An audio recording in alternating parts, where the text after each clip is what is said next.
চলে এসেছি হচ্ছে জোয়ারদারের এখানে পুরো ভোলই বদলে গেছে, এখানে রান্না বান্নার জিনিসপত্র বেরিয়ে গেছে। যাই হোক, আমি চলে এসেছি হচ্ছে মুটকি দিদির সাথে, যাকে তোমরা দেখেছো প্রচুর ঝাল খায় আর প্রচুর ভালো রান্না করে, এটাই হচ্ছে ওর ইউএসপি জীবনের। জেঠিমার দোকানে এসেছি, জেঠিমা না কাকিমাও না, দিদি বোধহয়, ছোট্ট বউ একটা। চলো কি কি রান্না করবো এখানে, কি কি পাওয়া যায়? ঠিক আছে, যারা যারা জোয়ারদারে আসবে এইখানেই খেয়ে তবে যেতে পারো তোমরা ব্রেকফাস্ট করে। জোয়ারদার থেকে শাড়ি নিয়ে যাচ্ছ? কি কি কিনলে গো, একটু খুলে দেখাও না, একটু দেখি। বাহ, ভালো পেয়েছো? হ্যাঁ, ফ্যান্সি শাড়ি খুব ভালো। ভালো পেয়েছো? হ্যাঁ। কি গো, তুমি তো বলছো না? না, খুব ভালো শাড়ি। লোক ভাই, আজকে আমরা কিছু কিনতে পারবো তো? বলছি কিছু কিনতে পারবো তো আজকে দাদা? Thank you. ডেলি না, একজনকে দিলে হচ্ছে তার 4 জন চাইছে, কি করবো, সবাই তো করলে বলো।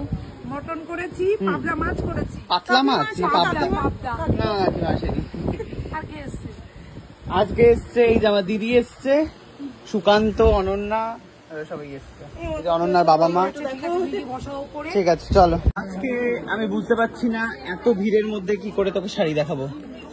প্রচুর ভিড়, কিন্তু দেখতে তো হবেই, এত দূর থেকে এসছি, দেখতে তো হবেই আমাদেরকে, লড়াই করে দেখতে হবে।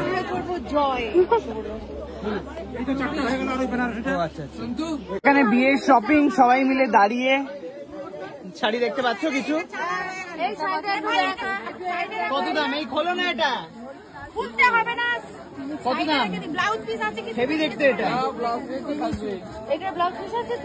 কত দাম বলবে? একটু দেখাবে, খুলবে এটা? খোলো কত দাম এটা? কত 2100। কেমন কেনাকাটা করছো বিয়ের শপিং? খুব ভালো, সুন্দর লাগবে, দারুণ দেখতে। কত দাম এটা? এটা মনে হয় কত? 15। ঠিক আছে, এটা কত? এটা কত? 1500 টাকা। লু এসছে তার বউ আর শাশুড়িকে নিয়ে। কি দেখছিস রে তোরা? শাড়ি দেখছি। কত এটা?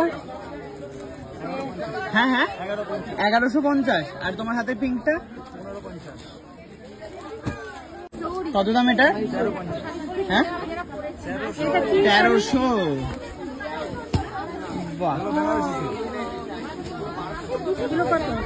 দেখছো কত বাছাবাছি করে ফেলেছে? দেখো কাকিমা, কি করলে তুমি জীবনে? এই দেখা, কি নিলি দেখা, যেটা হাত দিলেন ওর নিচে অসাধারণ হয়ে গেছে। তারপর এগুলো দেখে নিয়েছি। বাহ, এগুলো কত করে দাম? এগুলো